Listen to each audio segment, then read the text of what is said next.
by now you've probably seen this image. These are the 4 leaked legendary skins for the Year of the Rooster event. These are from the Chinese Overwatch team. This is an unintentional leak, but we've got hold of the image. Now, what actually is going on in this picture? Well, there is loads of information I don't think a lot of people have picked up on. I think what this is showing us here is the new PvE event is going to be Journey to the West, which is a very famous traditional Chinese story. So in this video, I'm going to explain what each of these skins are, how they relate to Journey of the West, and why I think this is a PvE event. And if it is, I'm going to absolutely love it. Oh my god. So just what is Journey to the West? Well, it's a very famous Chinese novel in which a Tang Dynasty Buddhist monk, whose name is, and get ready for this because I will absolutely butcher it, Hsuan Sang, he travels to the western regions. Now, that is basically Central Asia and India to obtain Buddhist sacred texts, which are obviously called sutras. And then he returns after much trials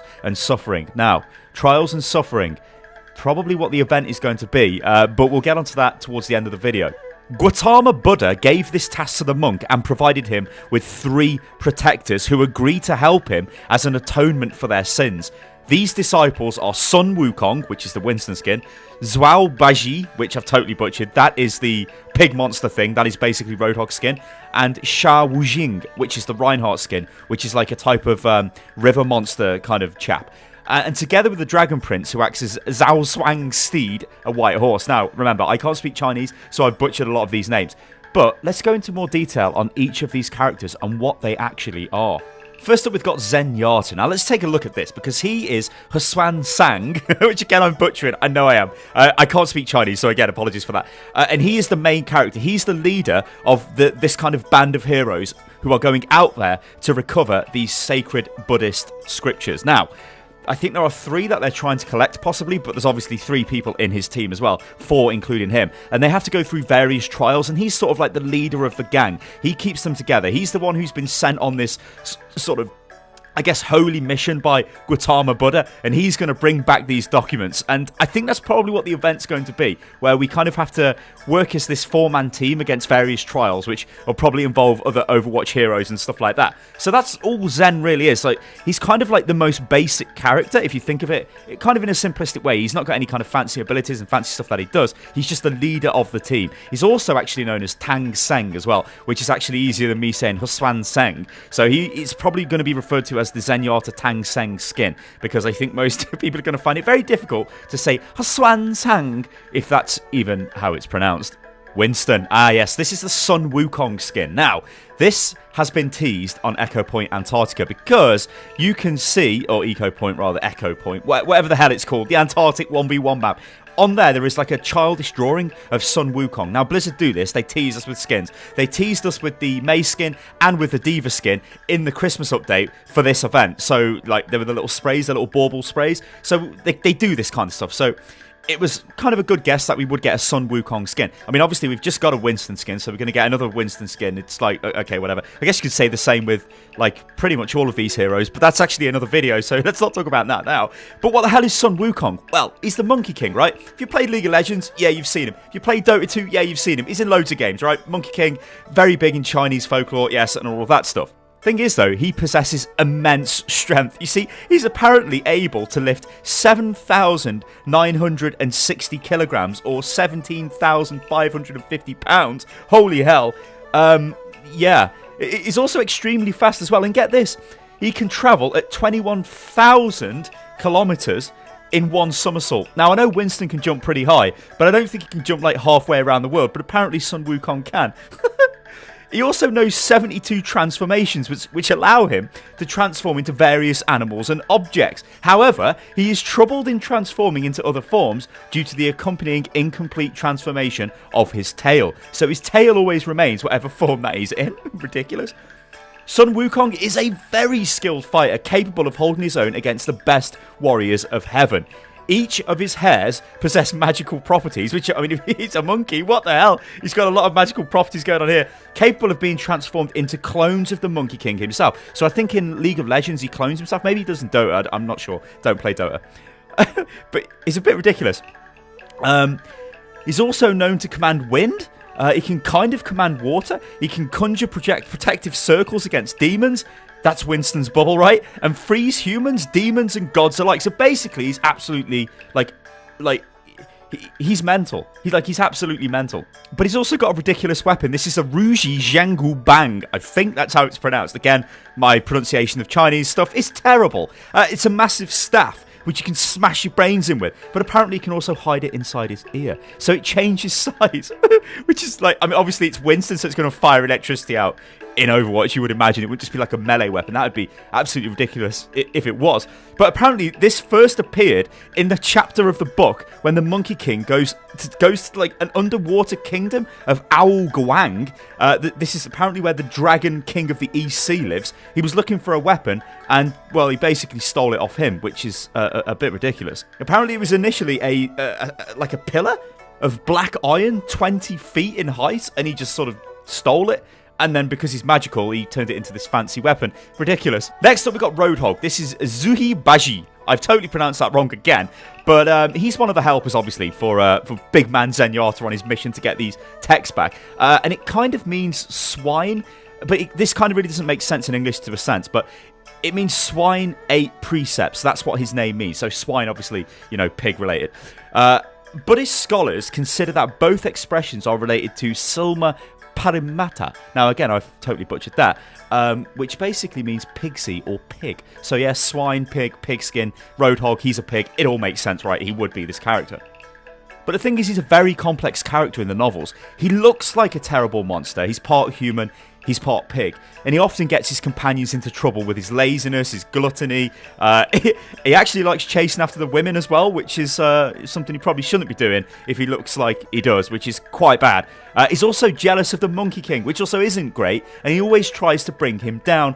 In the original Chinese novel, he's called Daizaz. Again, I've totally butchered this, which means idiot. So the rest of the team think he's a bit of an idiot. Yeah, he's a pig man, so nobody really likes him, and he's not too clever, which is not nice. And he doesn't like Winston, and he wants to bring the team down, which is kind of crazy why you would take this guy on a mission with you. Apparently, other gods and heavenly beings refer to him as a heavenly tumbleweed, so he just doesn't really do anything. He just blows by, and yeah, nobody cares, right? But what about his weapon? Well, his weapon is the 9-tooth spike rake, which will most definitely be his hook, right, when it comes to Overwatch. And this is it's a 9-toothed rake, which you rake people with. I said rake, chat. I said rake, viewers. Yes, rake. Yeah, so that'll be his hook, I think. Pretty simple. So what about Reinhardt? Well, I think he is Wu Jing, who was originally a general in heaven, and this skin is absolutely quite ridiculously detailed as well. We'll get onto that in a second, though. More specifically, though, he was a curtain-lifting general. In a fit of rage, though, he destroyed a valuable vase. And other sources mention that he did this unintentionally because he's a bit of an idiot. In fact, they kind of also refer to him as a bit of a thick guy. He's not too clever as well. Anyway, he was punished by the Jade Emperor, who had him struck 800 times with a rod, which seems a bit excessive, and exiled to Earth, where he can live with the plebs. However, when he gets to Earth, he is reincarnated as a terrible man-eating sand demon. Yes, indeed. There, he lived in the Alilishua, I've totally butchered that again, which is Flowing Sand River or Quicksand River. The modern name for this is the Kaidu River. As punishment, every day, 7 flying swords sent from heaven would stab him in the chest before flying off. As a result, he had to live in the river to avoid the punishment, which seems kind of harsh. Now, this is where it gets super interesting, because if we look at this skin, Wu Jing's appearance was rather ghastly. He had a red beard. He's got a bit of a tosh going on there, bit of a beard. He was partially bald and all of that. We don't care because he's got a helmet on. It's Reinhardt. And he had a necklace of 9 skulls, which is super interesting because if you look at the necklace he's got on, it has 9 orbs around it. Now, there's not skulls there, which is because I think of censorship reasons in China. You can't show skeletons and skulls. I'm sure there was some problem with Dota had an issue with that, and League of Legends did, and things like that. So I'm pretty sure that's why we're not seeing skulls, like any kind of skull iconography going on. But what is the interesting tale about this? Well, apparently, an earlier group of 9 monks on a pilgrimage to the west to fetch the scriptures met their end even at the hands of Wu Jing. Despite their pleas for mercy, he just devoured them. he sucked the marrow from their bones, so he sounds like a nice guy, and threw their skulls into the river. However, unlike his other victims, whose bones sank to the bottom, the skulls of the monks floated. This fascinated and delighted Wu Jing, naturally as it would, floating skulls it would delight anybody, who strung them on a rope and played with them whenever he was bored. So he's an absolute madman. You clearly want this guy on your team. So, that explains what's going on with all of these skins, but it also explains that a very strong theme for the Year of the Rooster event is this journey to the West Tail. So, what I'm hoping happens as a result of this is we get this sort of PvE mission that we go on. 4-player co-op where we have to battle through various demons and such, and we collect these scriptures. Now, I think that is a pretty good shout.